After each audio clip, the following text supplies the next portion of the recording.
મિત્રો, આજે આપણે ખુલ્લા છેડાવાળું આવૃત્તિ વિતરણ હોય ત્યારે મધ્યસ્થની ગણતરી કેવી રીતે કરીશું તેના વિશે સમજૂતી પ્રસ્તુત વિડીયોમાં મેળવીશું. તો મધ્યસ્થની ગણતરી કરવા માટે સૌથી પહેલા સાદું આવૃત્તિ વિતરણ તૈયાર કરવું અને ત્યારબાદ મધ્યસ્થની ગણતરી કરવી, તેની માટે કયા સૂત્રનો ઉપયોગ કરવો તે નક્કી કરવું અને નક્કી કરેલ સૂત્ર અને રીત મુજબ મધ્યસ્થની ગણતરી કરવી. એક ઉદાહરણ જોઈએ. મધ્યસ્થની ગણતરી કરો. આપણને એક ખુલ્લા છેડાવાળું આવૃત્તિ વિતરણ આપવામાં આવ્યું છે, જેમાં વર્ગો 20 થી ઓછી, 30 થી ઓછી, 40 થી ઓછી એ મુજબ આપવામાં આવે છે અને તેની સામે આપણને સંચયી આવૃત્તિ આપવામાં આવી છે.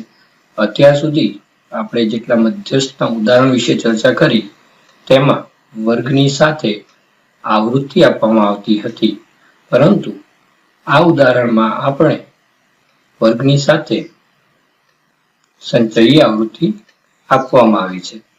તો આપણે મધ્યસ્થની ગણતરી કરવા માટે સૌથી પહેલા જે ખુલ્લા છેડાવાળું આવૃત્તિ વિતરણ છે તેને સાદા આવૃત્તિ વિતરણમાં રૂપાંતર કરીશું, તૈયાર કરીશું અને સંચયી આવૃત્તિ પરથી આવૃત્તિની ગણતરી કરીશું. સૌથી પહેલા જે મધ્યસ્થની ગણતરીની રીત છે એ પ્રમાણે વર્ગોને ચડતા ક્રમમાં કે ઉતરતા ક્રમમાં ગોઠવવા કે ચકાસવું અને ત્યારબાદ આવૃત્તિની ગણતરી કરવી. સૌથી પહેલા આપણને જે વર્ગો આપવામાં આવે છે એને આપણે આવૃત્તિ વિતરણને સાદા આવૃત્તિ વિતરણમાં તૈયાર કર્યું અને તેને ચડતા ક્રમમાં ગોઠવેલ છે. જેમ કે 20 થી ઓછી, ત્યારબાદ આપણને આવૃત્તિ વિતરણ આપવામાં આવ્યું હતું 30 થી ઓછી, 30 થી ઓછી એટલે 29, એટલે 20 થી 29 એ પ્રમાણે વર્ગ બનાવ્યો.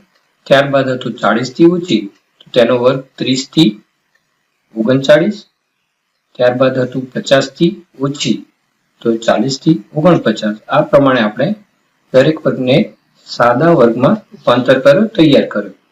ત્યારબાદ બાજુના ખાનામાં આપણને સંચયી આવૃત્તિ આપવામાં આવી છે. તો હવે આપણે આવૃત્તિની ગણતરી કરવાની થશે. તો સંચયી આવૃત્તિની ગણતરી આપણે જ્યારે કરતા હતા ત્યારે અગાઉના વર્ગની આવૃત્તિઓનો સરવાળો કરતા હતા.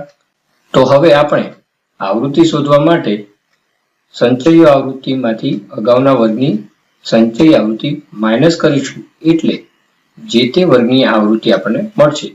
પ્રથમ વર્ગ છે 20 થી ઓછી, જેની સંચયી આવૃત્તિ છે 15, એનાથી અગાઉનો વર્ગ કોઈ પણ છે નહીં, એટલે આપણે ત્યાં 0 લઈશું તો આપણને 20 થી ઓછી વર્ગની આવૃત્તિ મળશે.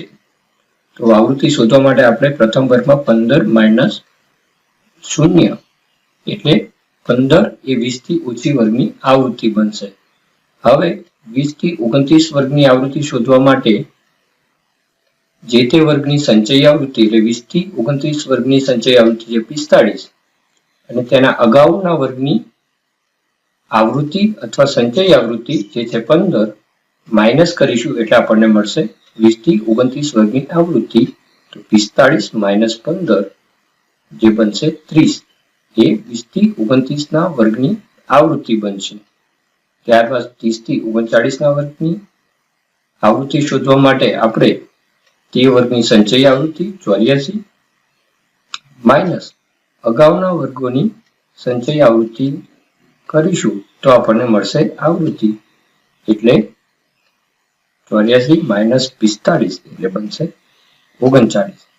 હવે 40 થી 49 વર્ગની આવૃત્તિ શોધવા માટે જે તે વર્ગની સંચયી આવૃત્તિ એટલે 102 અને તેનાથી અગાઉના વર્ગની સંચયી આવૃત્તિ 84 એટલે 102 માઇનસ 84 એટલે આપણને 40 થી 49 વર્ગની આવૃત્તિ મળશે 18. તેવી જ રીતે 50 થી 59 વર્ગની આવૃત્તિ 110 માઇનસ 102 કરવાથી મળશે સંચયી આવૃત્તિ 110 માઇનસ 102 એટલે 50 થી 59 વર્ગની આવૃત્તિ બનશે 8. 60 થી 69 વર્ગની સંચય આવૃત્તિ છે 112. તેનાથી ઉપરના વર્ગની સંચય આવૃત્તિ છે 110. તો 112 - 110 એટલે 2. આ પ્રમાણે આપણે જ્યારે વર્ગોમાં આવૃત્તિની જગ્યાએ સંચય આવૃત્તિ આપી હોય તો આવૃત્તિ શોધી શકીએ છીએ. હવે આપણે આવૃત્તિના ખાનાનો સરવાળો કરીશું, જે બનશે n. તો 15 + 30 + 39 + 18 + 8 + 2, જે આપણને મળશે 112. આ 112 એ n ની કિંમત બનશે અને કુલ આવૃત્તિ તેને આપણે કહીએ છીએ. હવે આપણે ચેક કરીશું કે સંચય આવૃત્તિ અને આવૃત્તિના ખાનાનો સરવાળો બંને એક સમાન આવવો જોઈએ. તો છેલ્લા વર્ગની સંચય આવૃત્તિ જેટલી હોય તેટલો જ આવૃત્તિના ખાનાનો સરવાળો થવો જોઈએ. તો 60 થી 69 વર્ગની સંચય આવૃત્તિ છે 112 અને આવૃત્તિના ખાનાનો સરવાળો પણ છે 112. આમ બંનેનો સરવાળો કે કિંમત એક સમાન જોવા મળે છે, એટલે આપણે જે આવૃત્તિની ગણતરી કરી છે તે યોગ્ય છે. હવે આપણે મધ્યસ્થ વર્ગ નક્કી કરીશું. તો મધ્યસ્થ વર્ગ માટે સૂત્ર છે m બરાબર n/2 મી CFI સામેનો વર્ગ. n બરાબર કુલ આવૃત્તિ જે છે 112, તો 112/2 મી CFI સામેનો વર્ગ. 112/2 56 મી CFI સામેનો વર્ગ. હવે આપણે સંચય આવૃત્તિના ખાનામાં જોઈશું કે 56 એ કઈ સંચય આવૃત્તિમાં સમાવેશ થયેલો છે. તો પ્રથમ વર્ગની સંચય આવૃત્તિ છે 15,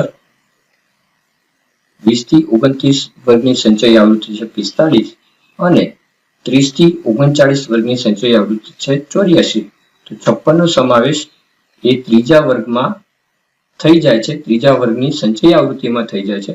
આપણો મધ્યસ્થ વર્ગ બનશે 30 થી 39.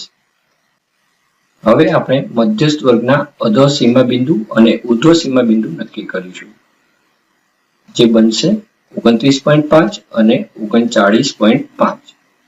આપણે મધ્યસ્થની ગણતરી માટે અધઃ સીમા બિંદુની જરૂર છે, અધઃ સીમા બિંદુની કિંમતની જરૂર છે. તો L બરાબર મધ્યસ્થ વર્ગની અધઃ સીમા બિંદુ. તો આ ઉદાહરણમાં આપણને L બરાબર અધઃ સીમા બિંદુ મળશે 29.5. હવે આપણે મધ્યસ્થની ગણતરી કરીશું.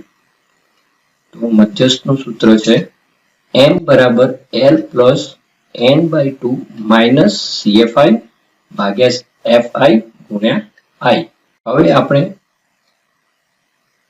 મધ્યસ્થના સૂત્રમાં જે સંજ્ઞાઓ છે તેની કિંમત નક્કી કરીએ. તો L ની કિંમત છે 29.5, n/2 એટલે કુલ આવૃત્તિ ભાગ્યા 2. આપણે 112/2 પણ લખી શકીએ, અથવા મધ્યસ્થ વર્ગની ગણતરી વખતે આપણે n/2 કર્યો છે તો એની કિંમત ડાયરેક્ટ પણ મૂકી શકીએ, જે બનશે 56. CFI બરાબર મધ્યસ્થ વર્ગના ઉપરના વર્ગની સંચય આવૃત્તિ.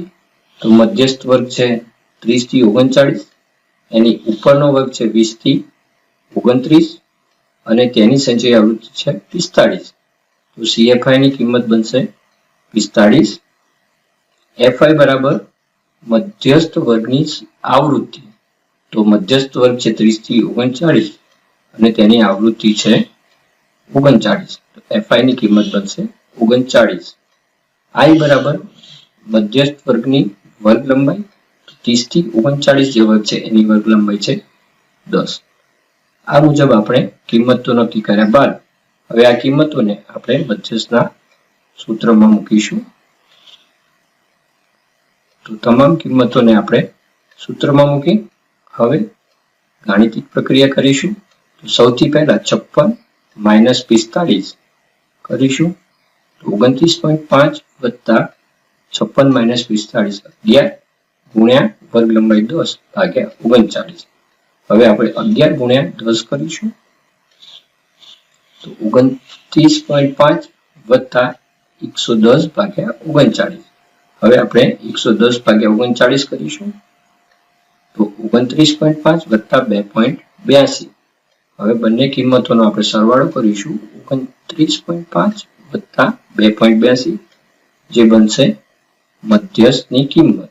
મધ્યસ્થ બરાબર છે 32.32. તો જ્યારે આપણને ખુલ્લા છેડાવાળું આવૃત્તિ વિતરણ આપ્યું હોય તો આપણે આ મુજબ મધ્યસ્થની ગણતરી કરી શકીએ છીએ. મિત્રો, આજે આપણે વિડીયોમાં ખુલ્લા છેડાવાળું આવૃત્તિ વિતરણ આપ્યું હોય ત્યારે મધ્યસ્થની ગણતરી કેવી રીતે કરવી, ખુલ્લા છેડાવાળું આવૃત્તિ વિતરણ હોય તેને સાદા આવૃત્તિ વિતરણમાં રૂપાંતર કે તૈયાર કેવી રીતે કરવું, સંચયી આવૃત્તિ પરથી આવૃત્તિ કેવી રીતે શોધવી અને ત્યારબાદ ખુલ્લા છેડાવાળા આવૃત્તિ વિતરણનો મધ્યસ્થ કેવી રીતે ગણવો તેના વિશે સમજ મેળવી છે. ધન્યવાદ.